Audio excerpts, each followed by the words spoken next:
this education opportunity is not only going to be funding Christian faith-based schools. There's nothing now that will restrict education for Muslim schools or any other kind of religion, or some may call indoctrination that we're already concerned with about our Tennessee values here for our kids. So, and in fact, I want to direct your attention to Florida. That's happening right now, today, in Florida. So part of the mantra when I say I'm concerned about future regulations following the money, because anything you pay for, you've got from the tax coffers, you've got to regulate.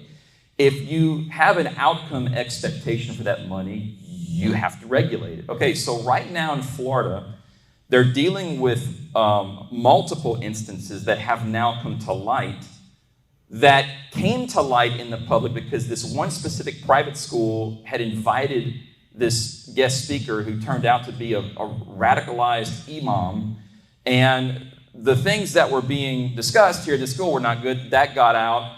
They eventually discovered, so of course people do what people do and they dig in, and all of us conspiracy theorists, get out there and try to dig out the truth. Well, they found plenty other examples in Florida where this was happening.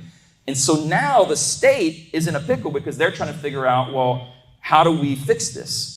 Well, I'll tell you how you regulate it. So now, and we don't know what's going to happen yet. And of course, this is probably going to get wrapped up in court.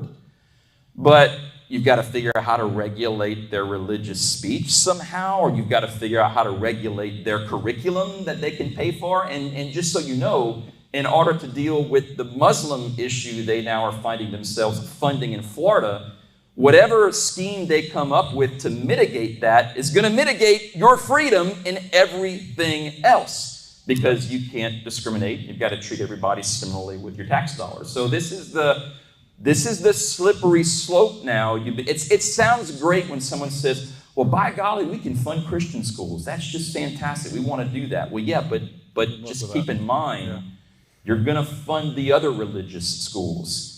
And then you're going to have to figure a way how to weasel yourself out of it once you've put that train on the tracks. And again, just go Google it, look it up, study it. That's happening in Florida today. DeSantis is trying to figure out how to deal with it.